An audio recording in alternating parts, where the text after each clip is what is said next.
शांति। आज की तारीख है 20 जुलाई 2024। मीठे प्यारे बाबा का आज का महावाक्य सभी सुनेंगे बहुत प्यार से। आज के प्यारे बाबा का शिक्षा को धारण करें। मीठे बाबा से कहते हैं, मीठे बच्चे माया रावण के संग में आकर के तुम भटक गए हो। पवित्र पौधे अपवित्र बन गए और फिर पवित्र तुम बनो बाबा। माया रावण के संग में आकर के तुम भटक गए थे। बाबा कहते पवित्र पौधे अपवित्र बन गए हो और फिर से पवित्र बन। संपूर्ण आधार है पवित्रता पर ही संपूर्ण बाबा जोड़ देते हैं। इसलिए मनसा वाचा कर्मणा संपूर्ण पवित्रता को धारण करने का पुरुषार्थ अवश्य करना चाहिए।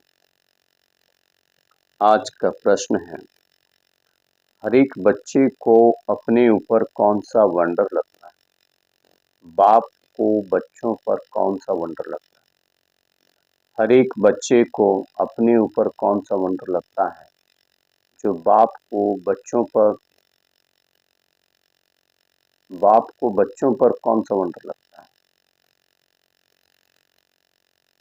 बच्चों को अपने ऊपर वंडर कौन सा लगता है और बाप को फिर बच्चों पर वंडर कौन सा लगता है? उत्तर है, बच्चों को वंडर लगता है कि हम क्या थे, किसके बच्चे थे। ऐसे बाप का हमें वर्षा मिला था, उस बाप को ही हम भूल गए। रावण आया तो इतनी आगे आगे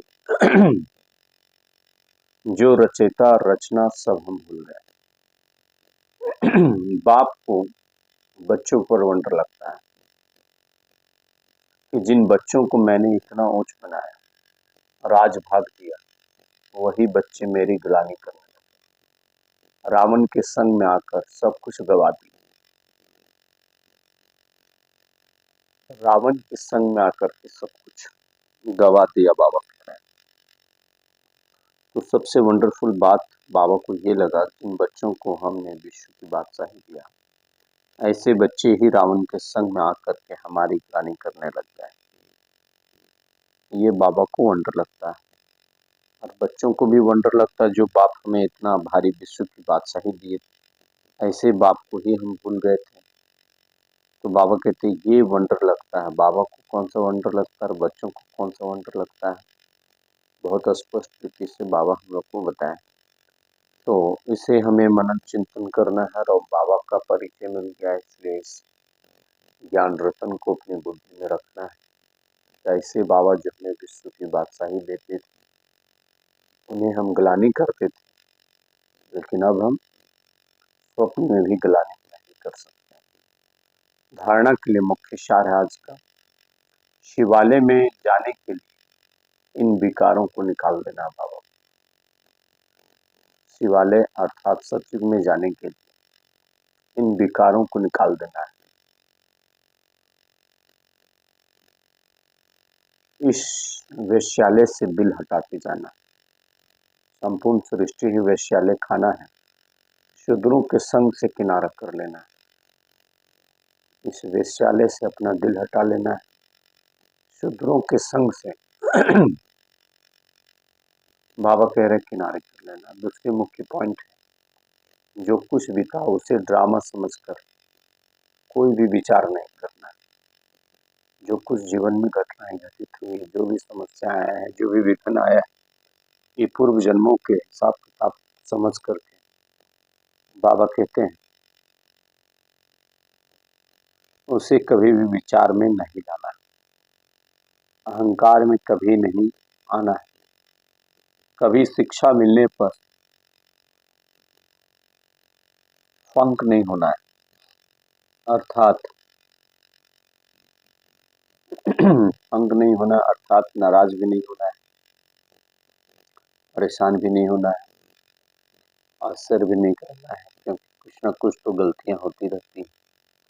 कोई भी शिक्षा मिले तो बाबा कह रहे उसमें फंक नहीं होना है। तो इस बात का भी ध्यान रखेंगे। आज प्यारे बाबा हमें वरदान देते हैं, खुशियों के खजानों से संपन्न बन करके दुखी आत्माओं को खुशी का दान देने वाले पुण्य आत्मा भव। खुशियों के खजानों से संपन्न बन करके दुखी आत्माओं को खुशी का दान देने वाले शिव बाबा बोले पुण्य आत्मा भव। विस्तार है,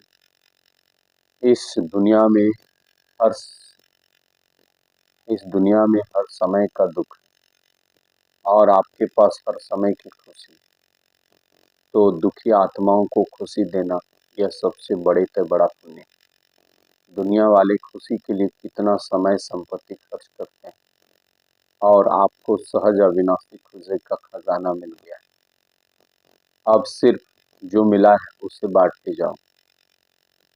भगवान बाप से हमें इतना सत्य ज्ञान मिल गया, सत्य का प्रकाश मिल गया, इतना भारी खजाना मिल गया है। बाबा कहते इसे तुम निरंतर बांटते जाओ, बांटना माना बढ़ना। जो भी संबंध में आए वह अनुभव करे कि इनको कोई श्रेष्ठ प्राप्ति हुई, जिसकी खुशी में सदा ये रहते हैं।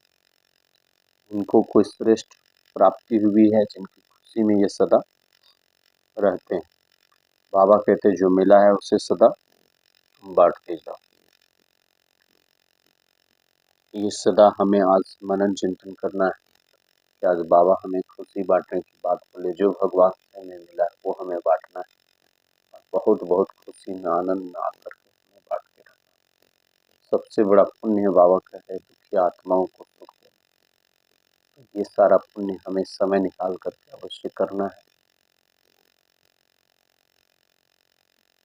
और उसे हमें बांटते जाना है। आज का स्लोगन है, अनुभवी आत्मा कभी भी किसी भी बातों से धोखा नहीं खा सकती, वह सदा विजयी रहती है। अनुभवी आत्मा जो एक बार उन गलतियों को कर चुकी है तो वो अनुभवी बन गई, फिर एक बार की हुई गलती को दोबारा गलती नहीं करना है, वो कभी भी धोखा नहीं खा सकती है। वो सदा माया आएगी लेकिन बाबा क्या बोलते हैं, वो सदा विजयी बन जाएगी, दूर से ही माया को परख लेगी, पहचान लेगी। वो सदा ध्यान रखना। अच्छा, ओम शांति। शुक्रिया मेरे मित्र का, शुक्रिया।